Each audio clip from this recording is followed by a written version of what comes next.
ನಮ್ಮ ಗವಿಸಂಪದ YouTube channel ಈಗ ದಾಸೋಹಂ ಎಂದು ಬದಲಾಗಿದೆ. ಇನ್ನು ಮುಂದೆ ನಮ್ಮ ದಾಸೋಹಂ ಚಾನಲ್ನಲ್ಲಿ ಪ್ರತಿನಿತ್ಯ ಪರಮ ಸತ್ಯದ ಕುರಿತಾದ ಚಿಂತನೆಗಳು ಮೂಡಿ ಬರುತ್ತವೆ. ಜೀವ ಎಂದರೇನು? ಕಾಣುವ ಜಗತ್ತಿನ ಸ್ವರೂಪವೇನು? ಜೀವ ಜಗತ್ತನ್ನು ನಿಯಂತ್ರಿಸುತ್ತಿರುವ ಶಕ್ತಿ ಯಾವುದು? ಜೀವನದ ಸಾರ್ಥಕತೆ ಹೇಗಾಗುತ್ತದೆ ಎನ್ನುವುದನ್ನು ಕುರಿತು ಪರಮ ಪೂಜ್ಯ ಶ್ರೀ ಗವಿಸಿದ್ದೇಶ್ವರ ಅಪ್ಪಾಜಿ ಗವಿಮಠ ಕೊಪ್ಪಳ ಮತ್ತು ಪರಮ ಪೂಜ್ಯ ಕೃಷ್ಣಾನಂದ ಅಪ್ಪಾಜಿ ಕಜ್ಜಿಡೋಣಿ ಹಾಗೂ ಗವಿಯವರಿಂದ ಚಿಂತನೆಗಳು ಮೂಡಿ ಬರಲಿವೆ. ಹಾಗಾಗಿ ತಾವೆಲ್ಲರೂ ನಮ್ಮ ದಾಸೋಹಂ ಚಾನಲ್ನನ್ನು ಸಬ್ಸ್ಕ್ರೈಬ್ ಮಾಡಿ, ಲೈಕ್ ಮಾಡಿ ಹಾಗೂ ನಿಮ್ಮ ಕುಟುಂಬ ಮತ್ತು ನಿಮ್ಮ ಸ್ನೇಹಿತರಿಗೆ ಶೇರ್ ಮಾಡಿ ಮತ್ತು ನಿಮ್ಮ ಅನಿಸಿಕೆಗಳನ್ನು ಕಮೆಂಟ್ ಮೂಲಕ ತಿಳಿಸಿ. ತಮ್ಮೆಲ್ಲರಲ್ಲಿ ಭಕ್ತಿಯ ಪ್ರಣಾಮಗಳು. ಆತ್ಮನ 3 ಅಂಶಗಳನ್ನ ನೀವುಗಳೆಲ್ಲ ಅದರ ಅಧ್ಯಯನವನ್ನ ನೋಡಿದ್ವಿ.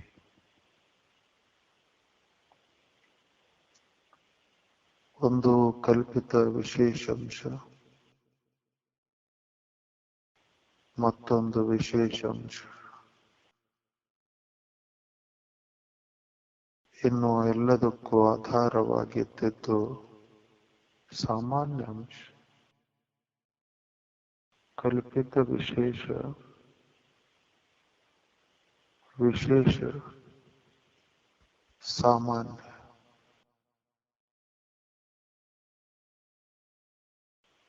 ಆತ್ಮನ ಕಲ್ಪಿತ ವಿಶೇಷ ಅಂಶದಲ್ಲಿ 3 ಅವಸ್ಥೆಗಳ ಸಹಿತ ಈ ಪ್ರಪಂಚ ಕ್ಷಣಕಾಲ ತೋರ್ತದೆ. ಅಂಥ ಪ್ರಪಂಚಕ್ಕೆ ಯಾವುದು ಸ್ಥಾನ ಕೊಟ್ಟಿದೆಯಲ್ಲ, ಅಂಥದ್ದು ವಿಶೇಷಾಂಶ. ಅದು ಸಚ್ಚಿದಾನಂದ ಸ್ವರೂಪ, ಅದು ಅದ್ವಿತೀಯ, ಅಸಂಗ, ಆನಂದ, ಚೇತನ. ಇಂಥ ಹೆಸರಿನಿಂದ ಕರೆಯಲ್ಪಡ್ತದೆ. ಅದಕ್ಕೆ ಆಧಾರವಾದದ್ದು ಸಾಮಾನ್ಯ ಅಂಶ. ಯಾವುದು ವಿಶೇಷಕ್ಕೂ ಮತ್ತು ಕಲ್ಪಿತಕ್ಕೂ ಎರಡಕ್ಕೂ ಆಧಾರವಾಗಿದೆಯೋ ಅದಕ್ಕೆ ಸಾಮಾನ್ಯ ಅಂತ ಕರೀತಾರೆ. ಈ ವಿಜ್ಞಾನವನ್ನ ನೀವೆಲ್ಲ ಬಲ್ಲವರಾಗಿದ್ದೀರಿ. ಯಾಕಂದ್ರೆ ಇಷ್ಟು ದಿನಗಳ ಕಾಲ ತಾವು ನೋಡಿದ್ದೀರಿ. ಆಧಾರವಾದ ಸಾಮಾನ್ಯ ಅಂಶ ಕಲ್ಪಿತಕ್ಕೂ ಆಧಾರ ಇದೆ, ಹಾಗ ಅಧಿಷ್ಠಾನಕ್ಕೂ ಆಧಾರ ಇದೆ. ಆದರೆ ಕಲ್ಪಿತ ವಿಶೇಷಕ್ಕ ಅಧಿಷ್ಠಾನ ಅದು ವಿಶೇಷ ಅಂಶ, ಆಧಾರ ಸಾಮಾನ್ಯ ಅಂಶ. ಇಂಥ ಸೂತ್ರವನ್ನ ನಾವೆಲ್ಲ ನೋಡಿದ್ವಿ. ಇಂಥ ಸೂತ್ರದ ವಿಜ್ಞಾನವನ್ನ ಎಲ್ಲ ತಿಳಿದ ಬಳಿಕ ಇಂಥ ತೋರುವ 3 ಅವಸ್ಥೆಗಳುಳ್ಳ ಈ ಜಗತ್ತು ಹಿಂಗ ಕ್ಷಣ ಮಾತ್ರ ತೋರುತ್ತದೆ. ಎಲ್ಲಿ ತನ ಇಂಥ ಜಡವಾದ ಸುಖ ದುಃಖ ಸ್ವರೂಪದಿಂದ ಕೂಡಿರುವ, ಹಾಗ ಭೇದವುಳ್ಳ ಇಂಥ ಜಗತ್ತು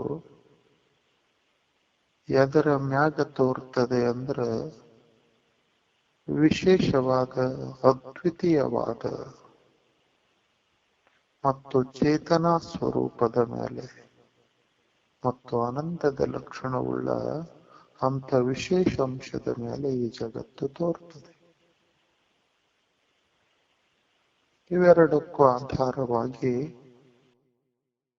ಸಾಮಾನ್ಯತೆ. ಇಂಥ ವಿಶೇಷವಾದ ವಿಜ್ಞಾನವನ್ನ ನಾವು ನೋಡಿದ ಬಳಿಕ ಶಿಷ್ಯ ಬಹಳ ಒಂದು ಸುಂದರವಾದ ಪ್ರಶ್ನೆಯನ್ನ ಮಾಡ್ತಾನೆ. ನಿನ್ನೆಯ ದಿನ ಆತ ಮಾಡಿದ ಪ್ರಶ್ನೆ ಅದು ಜಿಜ್ಞಾಸುವಿನ ಲಕ್ಷಣ. ಆತ ಎಷ್ಟು ಸುಂದರವಾಗಿ ಪ್ರಶ್ನೆ ಕೇಳ್ತಾನ ಅಂದ್ರೆ, ಸರಿ, ಎಲ್ಲ ಇಷ್ಟು ದಿನ ಗುರುಗಳೇ ತಾವೆಲ್ಲ ವಿಜ್ಞಾನವನ್ನ ನನಗೆ ಹೇಳಿದಿರಿ. ಇದು ಕ್ಷಣ ಮಾತ್ರ, ಇದು ದೀರ್ಘಕಾಲ, ಸಾಮಾನ್ಯವಾಗಿರುವುದು ಅನಂತ ಕಾಲ. ನನಗೂ ತಿಳಿತು.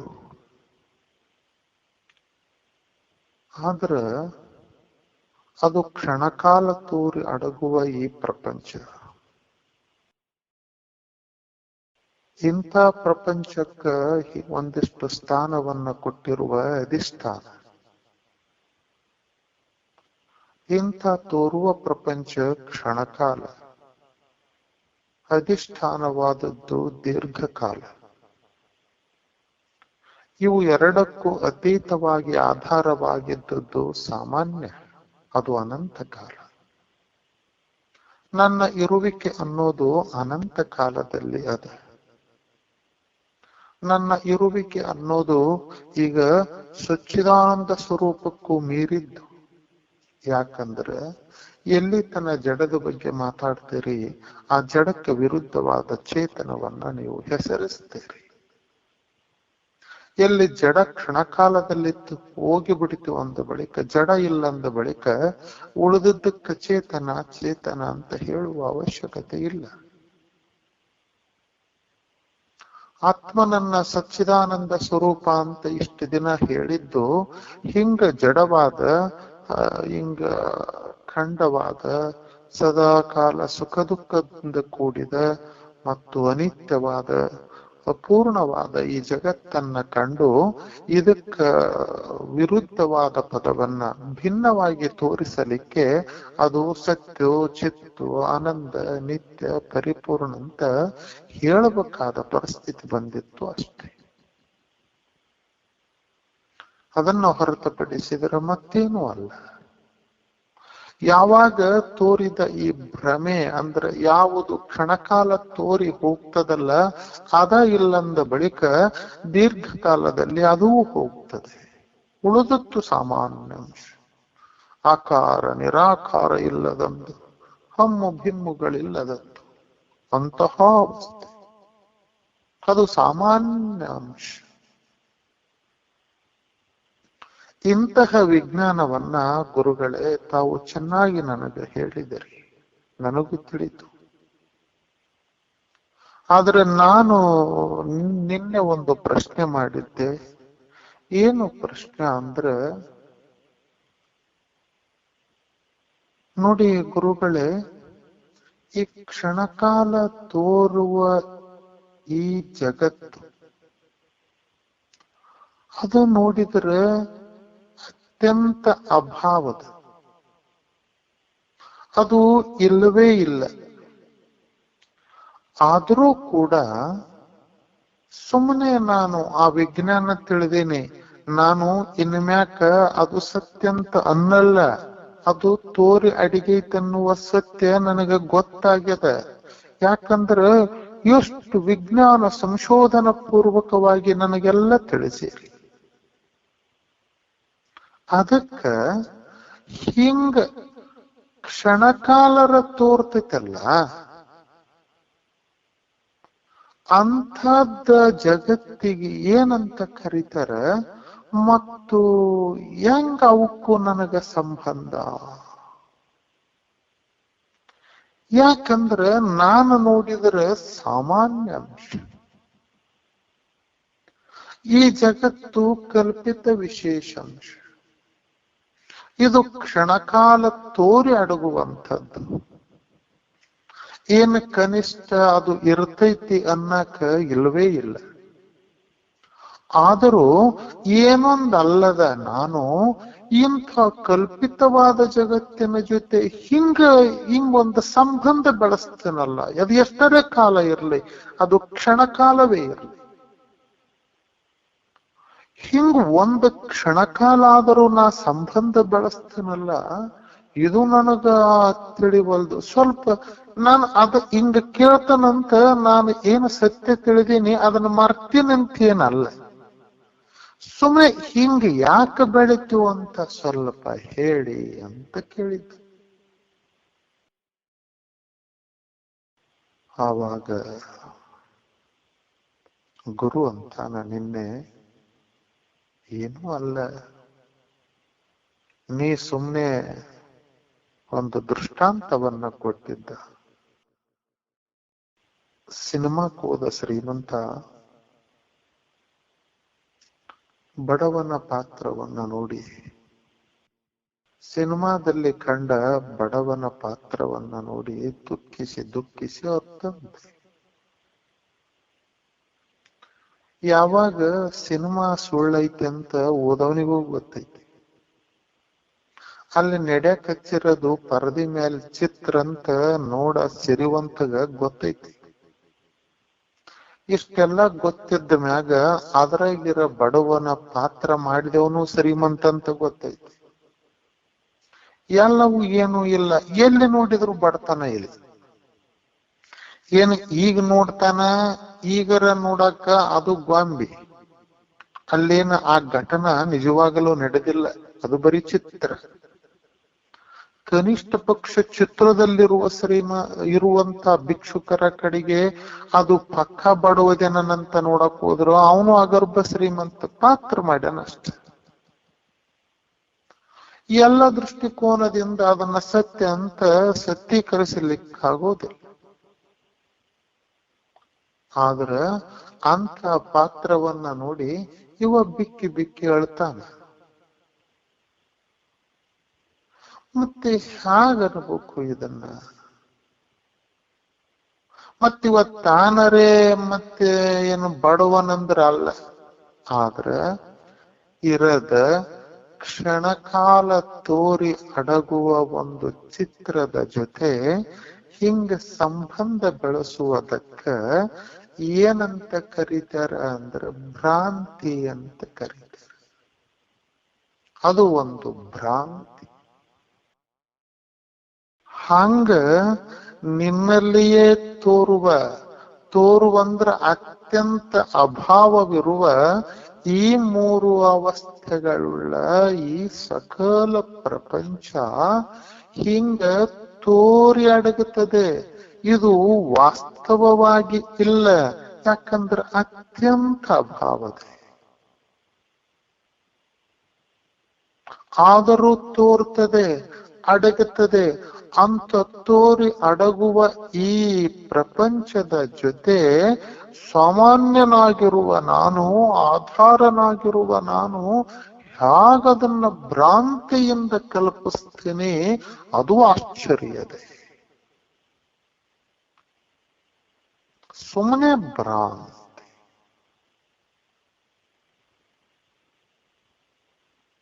ಆವಾಗ ನಿನ್ನೆ ಶಿಷ್ಯ ಕೇಳ್ತಾನೆ ಗುರುಗಳನ್ನ,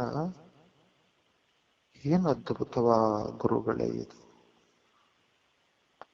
ಅದು ಕ್ಷಣಕಾಲ, ನಾನೋ ಅನಂತ ಕಾಲ.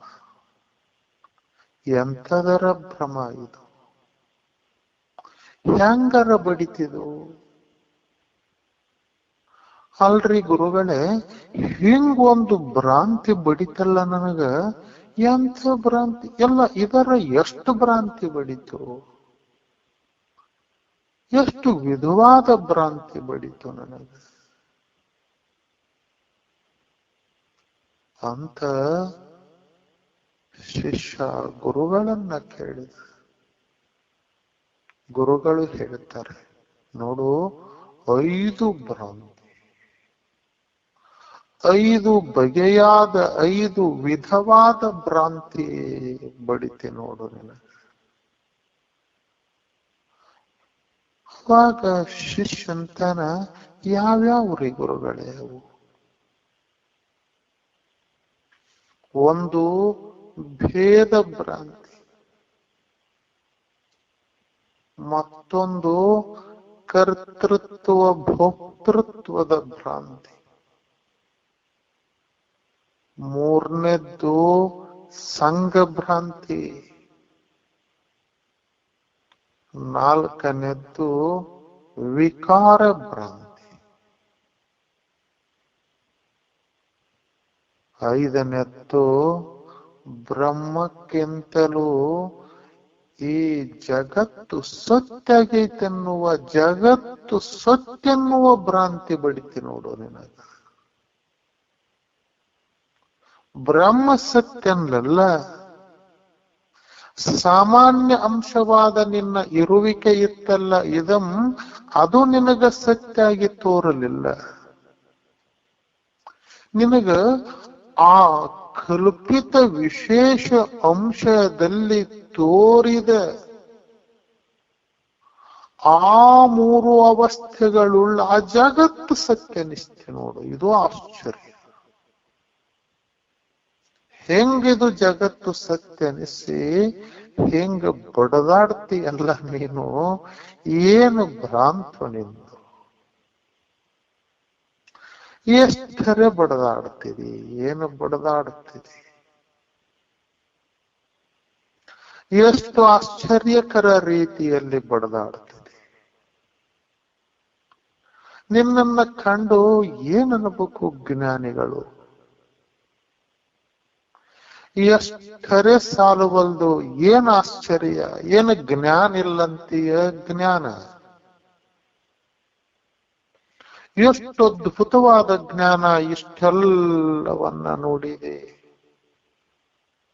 ಆತ್ಮನ ಮೂರು ಅಂಶಗಳನ್ನ ನೋಡಿದೆ, ಎಲ್ಲ ಜ್ಞಾನ ಐತಿ. ಆದರೂ ಬಡದಾಟ ಎಂಥದ್ದು. ಏನು ಊಟಕ್ಕಿಲ್ಲಂತೀಯ, ಬಟ್ಟೆಗಿಲ್ಲಂತೀಯ, ಏನು ಬ್ಯಾಲೆನ್ಸ್ ಇಲ್ಲಂತೀಯ. ಬೇಕಾದಷ್ಟು ತುಂಬ್ಯದ, ಆದ್ರೆ ಬಡದಾಟ ಎಂಥದ್ದು. ಮತ್ತೆ ಜ್ಞಾನ ಇಲ್ಲಂತೀಯ. ಇಷ್ಟೆಲ್ಲ ಇದ್ದು ಹಿಂಗ ಮತ್ತೆ ಬಡದಾಟ ಹೆಂಗೈತಿ ಅಂದ್ರ ಮತ್ತಿನ್ನೊಬ್ರದ್ದು ಕಸಗಂಡ ತಿನ್ನುವ ತವಕ. ಭ್ರಾಂತು ಹೆಂಗ ಈ ಜಗತ್ತು ಸತ್ಯ ಎನ್ನುವ ಆ ಭ್ರಾಂತು ಹೇಗೆ ಕೆಲಸ ಮಾಡ್ತದೆ ನೋಡಿ. ಏನು ಜಗತ್ತರ ಸತ್ಯ ಅದು ಇಲ್ಲ, ಅದು ಅತ್ಯಂತ ಅಭಾವ, ಅದು ಮಿಥ್ಯೆ. ಅಜ್ಞಾನ ಕಾಲದಲ್ಲಿ ತೋರಿ ಜ್ಞಾನಾನಂತರ ಅಡಗುವ ಒಂದು ಸ್ಥಿತಿ. ಆದ್ರ ಭ್ರಾಂತು ಹೆಂಗದ. ಅದಕ್ಕೆ ಶಿಷ್ಯ ಕೇಳ್ತಾನೆ, ಈ ಭೇದ ಭ್ರಾಂತಿ ಅಂದ್ರೆ ಏನು ಗುರುಗಳೇ? ಈ ದಿನ ಭೇದ ಭ್ರಾಂತಿಯನ್ನ ನೋಡಲಿಕ್ಕೆ ಗುರು ಪ್ರಾರಂಭಿಸ್ತಾನ. ಅವಾಗ ಗುರು ಅಂತಾನ, ಎಷ್ಟು ಭೇದಗಳನ್ನ ಮಾಡಿಯೋ ನೀನು. ನಿನ್ನ ಮೂಲ ಸ್ವರೂಪ ಹೆಂಗದ? ಸಾಮಾನ್ಯಾಂಶ. ಅಲ್ಯಾವ ಜಡ ಇಲ್ಲ, ಚೇತನ ಇಲ್ಲ. ಜಡ ಚೇತನಗಳಿಗೆ ಆಧಾರವಾದದ್ದು ಸಾಮಾನ್ಯಾಂಶ. ಎಷ್ಟು ನೋಡು ನೀನು ಅಲ್ಲೇ ಸಂಗಲ್ಲ, ಅಸಂಗಲ್ಲ, ಅಲ್ಲೇ ದ್ವಿತೀಯಲ್ಲ, ದ್ವಿತೀಯಲ್ಲ. ಅಂಥ ಅಲ್ಲದ ಸ್ಥಿತಿಯಲ್ಲಿ ನೋಡು, ಅದು ಆಕಾರ ಅಲ್ಲ, ಅದು ನಿರಾಕಾರ ಅಲ್ಲ. ಯಾಕಂದ್ರ ಆಕಾರಕ್ಕೆ ವಿರುದ್ಧವಾದ ಪದ ಭಿನ್ನವಾಗಿ ತೋರ್ಸಾಕ ನಿರಾಕಾರ ಅಂತ ಕರೀದಿವಲ್ಲ ಹೊರತಾಗಿ ಹಂಗ ನಿರಾಕಾರ ಅನ್ನುವಂಥದ್ದ ಇಲ್ಲ. ಅದು ಆಕಾರಕ್ಕೆ ಭಿನ್ನವಾಗಿ ಆಕಾರವನ್ನ ಗುರುತಿಸಲಿಕ್ಕೆ ಬಳಸಿರುವ ಒಂದು ಪದ ಅಷ್ಟೆ. ಅಂಥ ಸಾಮಾನ್ಯನಾದ ನಿನ್ನಲ್ಲಿ ಹಿಂಗ ಒಂದು ಭ್ರಾಂತಿ. ಹೆಂಗ ಪಡೆದಿ ಭ್ರಾಂತಿ? ಭೇದ ಭ್ರಾಂತಿ. ನಿನ್ನಿರುವಿಕೆ ನೋಡಿದ್ರ ಹಂಗೈತಿ. ಆದ್ರ ಹೆಂಗ ಭೇದ ಭ್ರಾಂತಿ ಬಂತು ನಿನಗ ಅಂದ್ರ, ಅದು ಕೂಡ ಎಷ್ಟು ಭೇದ ರೂಪದಿಂದ ಕೂಡೈತಿ ಅಂದ್ರ ಅದು ಒಂದ ಅಲ್ಲ, ಜೀವ ಮತ್ತು ಈಶ್ವರ ಭೇದ. ಭೇದ ಭ್ರಾಂತಿಯು ಕೂಡ ಹಂಗ ಇಲ್ಲ, ಒಂದ ಭೇದ ಆಗಿಲ್ಲ. ಜೀವ ಮತ್ತು ಈಶ್ವರ ಭೇದ ಇದು ಒಂದು. ಎರಡು, ಜೀವ ಜೀವಿಗಳಲ್ಲಿ ಇರುವ ಪರಸ್ಪರರ ಭೇದ. ಒಂದು ಜೀವ ಮತ್ತು ಈಶನ ಭೇದ, ಇನ್ನೊಂದು ಜೀವ ಜೀವಿಗಳಲ್ಲಿರುವ ಭೇದ, ಮೂರನೇದ್ದು ಜೀವ ಮತ್ತು ಜಡಗಳ ಭೇದ, ನಾಲ್ಕನೇದ್ದು ಜಡ ಭೇದ,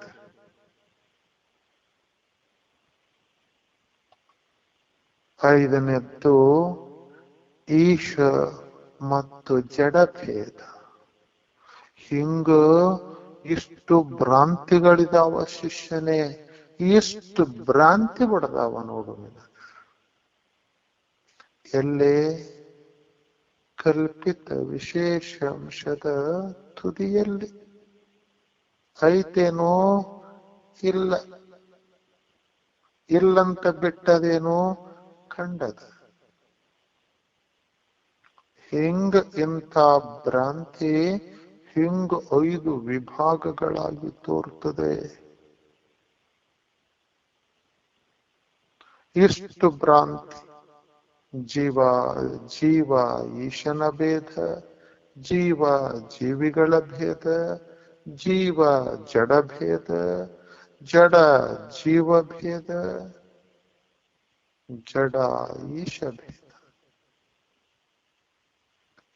ಸುಮ್ಮನೆ ಇವತ್ತು ಒಂದು ಭೇದವನ್ನ ನೋಡೋಣ. ಶಿಷ್ಯ ಕೇಳ್ತಾನ, ಜೀವ ಮತ್ತು ಈಶ್ವರ ಭೇದ ಹಂಗಂದ್ರೆ ಏನ್ರಿ? ಅವಾಗ ಗುರು ಅಂತಾನ, ಹಿಂದಕ್ಕ ಎರಡನೆಯ ಕಲಾವನ್ನ ನಾವು ನೋಡಿದ್ವಿ. ಪ್ರಪಂಚ ಆರೋಪ ಅಪವಾದ ಅನ್ನುವ ಕಲಾ ಅದು. ಆ ಕಲಾದಲ್ಲಿ ಹಿಂಗ ಜೀವ ಈಶ್ವರ ಭೇದವನ್ನ ಆತ ವಿಜ್ಞಾನ ಪೂರ್ವಕವಾಗಿ ನಮಗೆಲ್ಲ ತಿಳಿಸಿದ್ದ. ಆದ್ರೂ ಸುಮ್ಮನೆ ಒಂದಿಷ್ಟು ಜೀವ ಈಶನ ಭೇದ ಹೇಗ ನೋಡು ಶಿಷ್ಯನೇ. 2 ದೇಹಗಳು, ಒಂದು ವ್ಯಷ್ಟಿ ದೇಹ, ಇನ್ನೊಂದು ಸಮಷ್ಟಿ ದೇಹ. ವ್ಯಷ್ಟಿ ದೇಹ ಅಂತ ಯಾವುದಕ್ಕೆ ಕರಿಬೇಕು, ಸಮಷ್ಟಿ ದೇಹ ಅಂತ ಯಾವುದಕ್ಕೆ ಕರಿಬೇಕು? ವ್ಯಷ್ಟಿ ದೇಹ ಅಂದ್ರ ನಿನ್ನ ದೇಹ, ಅಂದ್ರ ಈಗ ನಾನು ಇದು ದೇಹ ಅಂತ ಏನು ಹೇಳಾಕಚ್ಚಿಯಲ್ಲ, ಇದು ವ್ಯಷ್ಟಿ ದೇಹ. ಮತ್ತೆ ಸಮಷ್ಟಿ ದೇಹ ಅಂದ್ರೆ ಯಾವುದು ಅಂದ್ರೆ, ಯಾವುದು ಇಂಥ ದೇಹವನ್ನ ನಿನಗ ಕೊಟ್ಟದಲ್ಲ, ಅಂತಹ ನಿನ್ನ ಎದುರಿಗಿರುವ ಈ ಪ್ರಕೃತಿ ಇದು ಸಮಷ್ಟಿ ದೇಹ. ಇಲ್ಲಿರುವ ಭೂಮಿ, ಇಲ್ಲಿರುವ ನೀರು, ವಿಶಾಲವಾಗಿರುವ ಗಾಳಿ, ಬೆಂಕಿ ಮತ್ತು ಆಕಾಶ, ಇವು ಎಲ್ಲ ಸಮಷ್ಟಿ ದೇಹ. ಇಂಥ ಪಂಚಮಹಾಭೂತಗಳ, ಪಂಚೀಕೃತ ಪಂಚಮಹಾಭೂತಗಳ 25 ತತ್ವಗಳಿಂದ ನಿರ್ಮಾಣಗೊಂಡಿರುವುದು ನಿನ್ನ ವ್ಯಷ್ಟಿ ದೇಹ. ನೋಡು, ಇಲ್ಲೊಂದು ವ್ಯಷ್ಟಿ ದೇಹ, ಈ ಕಡೆ ಒಂದು ಸಮಷ್ಟಿ ದೇಹ. ಹಿಂಗ ನಿನ್ನ ದೇಹ ಹೆಂಗೈತಿ ಅಂತ ನೋಡಾಕ್ ಹೊಂಟಿವಿ ಅಂದ್ರ ಹಿಂಗ ಈ ವ್ಯಕ್ತಿ ದೇಹದ ಹಿಂದ ಸೂಕ್ಷ್ಮವಾದ ತನು ಅದೇ. ಸೂಕ್ಷ್ಮವಾದ ತನುವಿನ ಹಿಂದ ಕಾರಣವಾದ ತನು ಅದೇ. ಹಿಂಗ ಏನು ವ್ಯಕ್ತಿ ದೇಹ ಐತಲ್ಲ, ಇದು ಸುಮ್ಮನೆ ಒಂದು ದೇಹ ಅಂತ ಅನ್ನುವ ಹಾಗಿಲ್ಲ. 3 ದೇಹ, ಒಂದು ಸ್ಥೂಲ, ಸೂಕ್ಷ್ಮ, ಕಾರಣವಾದ 3 ತನುಗಳಿಂದ ನಿಂದು ಕೂಡೈತಿ. ಮತ್ತೆ ಈ ಸಮಷ್ಟಿ ದೇಹವನ್ನ ನೋಡುತ್ತವಲ್ಲ, ಇದು ಹೆಂಗೈತಿ ಅಂದ್ರ ಹಿರಣ್ಯ ಗರ್ಭ, ಮೊದಲು ವಿರಾಟ್. ಇದರ ಸ್ವರೂಪ ಹೆಂಗೈತಿ ಅಂದ್ರು ಎಷ್ಟು ವಿರಾಟ್ ಐತಿ ನೋಡಿದು ಸಮಷ್ಟಿ ದೇಹ. ಆ ವಿರಾಟದ ಒಳಗಿರೋದು ಹಿರಣ್ಯ ಗರ್ಭ. ಆ ಹಿರಣ್ಯ ಗರ್ಭದ ಒಳಗಿರೋದು ಅಂತರ್ಯಾಮಿ. ಸಮಷ್ಟಿ ದೇಹ ಹೇಗದ ಅಂದ್ರ ಒಂದು ವಿರಾಟ, ಹಿರಣ್ಯ ಗರ್ಭ, ಅಂತರ್ಯಾಮಿ.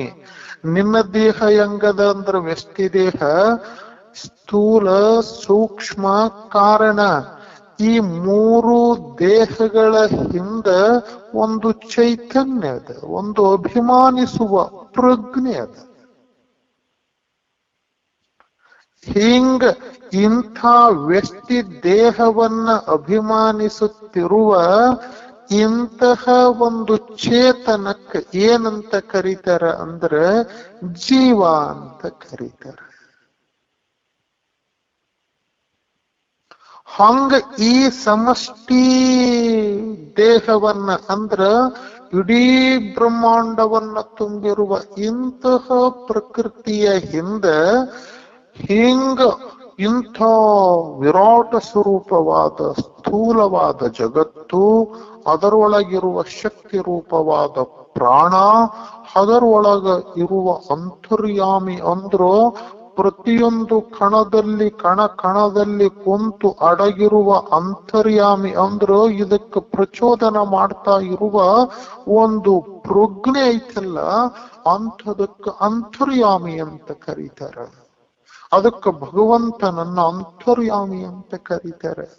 ಎದಕ್ಕಂದ್ರ ಇಂತಹ ಸಮಷ್ಟಿ ಜಗತ್ತನ್ನ ಹಿಂಗ ಅದರ ಅತ್ತಾಳದಲ್ಲಿ ಉದುಕಿ ಕುಂತಿರುವ ಒಂದು ಪ್ರಜ್ಞೆ ಐತಲ್ಲ, ಅಂಥದಕ್ಕೆ ಅಂತರ್ಯಾಮಿ ಅಂತ ಕರೀತಾರ. ಅಂತಹ ಅಂತರ್ಯಾಮಿ ಆತ ಈಶ.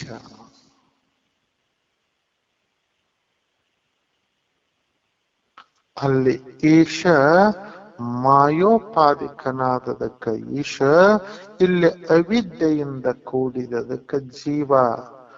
ಈ ಈಶವೂ ಚೇತನ ಸ್ವರೂಪ, ಈ ಜೀವವೂ ಚೇತನ ಸ್ವರೂಪ. ಯಾವುದೂ ಇಲ್ಲಿ ಪ್ರತ್ಯೇಕ ಇಲ್ಲ.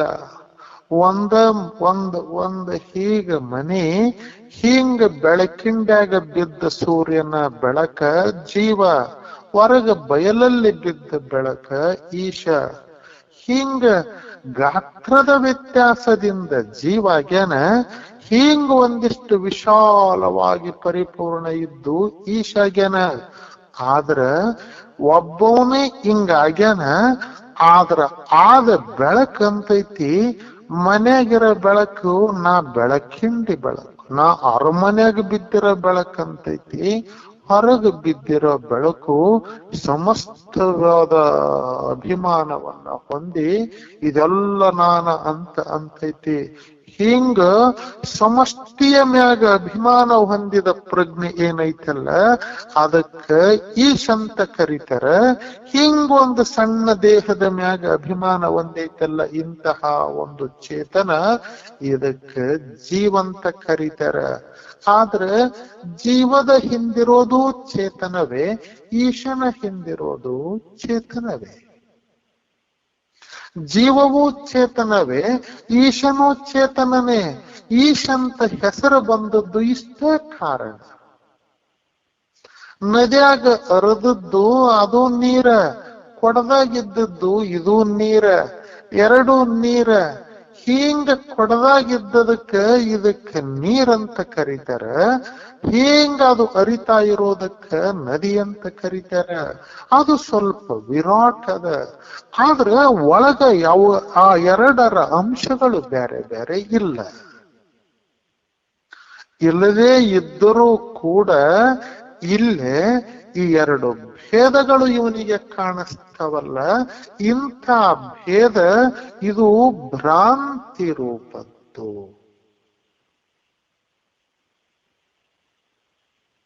ಈಗ ನಮಗ ಕಾಣಿಸ್ತಾವೋ ಇಲ್ಲೋ? ಹೇಗ ಪ್ರಕೃತಿಯ ಹಿಂದಿರುವ ಶಕ್ತಿ, ಹೇಗ ಪುಟ್ಟ ದೇಹ, ಪುಟ್ಟದ ದೇಹದ ಹಿಂದಿರುವ ಜೀವ ಚೈತನ್ಯ, ಇವು ಎರಡು ನನಗ ವ್ಯತ್ಯಾಸ ಕಾಣಿಸ್ತಾವ. ಇದು ಬ್ಯಾರೆ ಅದು ಬ್ಯಾರೆ ಅಂತ ಕಾಣಿಸ್ತದ. ಓ ನೀನು ಬಹಳ ದೊಡ್ಡದಂತ ಅವನಿಗೆ ಕೈಯ ಮುಗಿತಿದೆ. ಹೀಗೆ ನನಗೆ ಕಿಂಚಿಜ್ಞತ್ವ ಕಾಡ್ತದ. ಅವನೋ ಸರ್ವಜ್ಞ ಅನ್ನುವ ಇಂಥ ಭೇದ ಐತಲ್ಲ, ಇಂಥ ಭೇದಕ್ಕ ಏನಂತ ಕರೀತಾರಂದ್ರ ಜೀವ ಮತ್ತು ಈಶ್ವರ ಭೇದ ಅಂತ ಕರೀತಾರ. ಇಂಥ ಜೀವ ಈಶನನ್ನ ಹುಡುಕಿ ಹೊಂಟ್ರ ಅವರೇನೂ ಇಲ್ಲ, ಅವರಿಬ್ಬರು ಚೇತನ ಸ್ವರೂಪಿಗಳು. ನೀರಿನಾಗ ವ್ಯತ್ಯಾಸ ಇಲ್ಲ, ಆದ್ರ ಅದಕ್ಕೆ ನದಿ ಅಂತ ಕರೀತಾರ, ಇದಕ್ಕೆ ಕೊಡ ಅಂತ ಕರೀತಾರ. ಅವುಗಳಲ್ಲಿ ಏನೋ ವ್ಯತ್ಯಾಸ ಇಲ್ಲ, ಆದ್ರ ಹಾಗ ಹೆಸರಿಸಿಗಂತೈತಲ್ಲ, ಅದಕ್ಕಿಂತದೊಂದು ಭೇದ ಸೃಷ್ಟಿ ಆಗ್ತದಲ್ಲ, ಇದು ಎಲ್ಲಿ ಸೃಷ್ಟಿ ಆಗ್ತದಂದ್ರ ಭ್ರಾಂತಿ ರೂಪದ್ದು. ಭ್ರಾಂತಿ ಅಂದ್ರ ನೋಡಿವಲ್ಲ, ಅದು ಇಲ್ಲವೇ ಇಲ್ಲ, ಅತ್ಯಂತ ಅಭಾವ. ಇಂಥ ಭೇದ ವಾಸ್ತವವಾಗಿ ನೋಡಕ್ ಹೋದ್ರೆ ಇಲ್ಲ, ಅದು ನಾಮರೂಪಗಳ ಭ್ರಾಂತಿ ಹಿಂಗ ವ್ಯತ್ಯಾಸ ಕಾಣ್ತೈತಲ್ಲ ಹೊರತಾಗಿ ವಾಸ್ತವವಾಗಿ ಇಲ್ಲ. ಅದಕ್ಕ ನೋಡು ಶಿಷ್ಯನೇ, ಈಗ ಈ ಜಗತ್ತಿನ ರಹಸ್ಯವನ್ನ ತಿಳಿಯಕಚ್ಚಿದೆ. ಏನು ಸುಮ್ಮನೆ ಕಲ್ಪಿತ ಕಲ್ಪನಾ ಮಾಡಿ ತಿಳಿಯಕಚ್ಚಿಲ್ಲ, ವಾಸ್ತವವಾದ ವಿಜ್ಞಾನವನ್ನ ನಿನ್ನ ಮುಂದ ಹರಿವೆದ ನೋಡು. ಇಂತಹ ವಿಜ್ಞಾನವನ್ನ ಹಿಂದ ಹೇಳ್ತಾ ಬಂದಿದ್ದೀನಿ. ಈಗ ಹಿಂಗದ, ಎಲ್ಲಿ ವ್ಯತ್ಯಾಸದ ಹೇಳು? ಈಶಚೇತನವು ನೀನೇ, ಜೀವಚೇತನವು ನೀನೇ. ಈಶ ಜೀವ ಎರಡೂ ಚೇತನ ಸ್ವರೂಪರು, ಆದ್ರೂ ವ್ಯತ್ಯಾಸ ಇಷ್ಟ. ಉಪಾಧಿ ಸ್ವಲ್ಪ ನಿನಗ ವಿದ್ಯಾದ, ಅವನಿಗೆ ಮಾಯಾದ. ನೀನು ಅವಿದ್ಯೆಯಲ್ಲಿ ಕೂಡಿದೆ, ಅವ ಮಾಯೆಗೆ ಸಾಕ್ಷಿ ಇದಾನ. ಮಾಯೆಯ ಜೊತೆ ಬೆರೆತಿಲ್ಲ, ಅಷ್ಟಕ್ಕೆ ವ್ಯತ್ಯಾಸ. ಇಂತಹ ವ್ಯತ್ಯಾಸದ ಭ್ರಾಂತಿ ನನಗೇನೈತಲ್ಲ, ಅದಕ್ಕ ಜೀವ ಈಶ್ವರ ಭೇದ ಅಂತ ಕರೀತಾರ. ಇಂತಹ ಭೇದಗಳಿಂದ ಕೂಡಿದ್ದು ಅದು ಭೇದ ಭ್ರಾಂತಿ. ಇಂತಹ ಭ್ರಾಂತಿ ಆತ್ಮನ ಕಲ್ಪಿತ ವಿಶೇಷಾಂಶದಲ್ಲಿ ಹಂಗ ಅವಸ್ಥೆಗಳಲ್ಲಿ ತೋರ್ತದೆ. ಅಂತಹ ಅವಸ್ಥೆ ಕ್ಷಣಕಾಲ. ಅಂತ ಅವಸ್ಥೆ ಕಂಡದ್ದು ಚೇತನ ಸ್ವರೂಪ, ಅದ್ವಿತೀಯ ಅಸಂಗದ ವಿಶೇಷವಾದ ಆತ್ಮನ ವಿಶೇಷ ಅಂಶದ ಒಂದು ಸ್ಥಾನದಲ್ಲಿ ಅದು ಕಂಡದ. ಆತ್ಮನ ಸಾಮಾನ್ಯ ಅಂಶ ಅದು ಎಲ್ಲದಕ್ಕೂ ಮಿಗಿಲಾಗಿ ಇದಂ ಹೀಗದ ಎಂದು ಜೀವ ಈಶ್ವರ ಭೇದವನ್ನ ನಾವೆಲ್ಲ ನೋಡಿದೀವಿ. ಶಿಷ್ಯ ಕೇಳ್ತಾನ, ಸರಿ, ಜೀವ ಜೀವರ ಭೇದವನ್ನ ತಿಳಿಸುವ ಕೃಪೆ ಮಾಡಿ ಗುರುಗಳೇ ಅಂತ ಗುರು ಹೇಳ್ತಾನ. ನಾಳೆ ತಮಗೆಲ್ಲ ನಮಸ್ಕಾರ.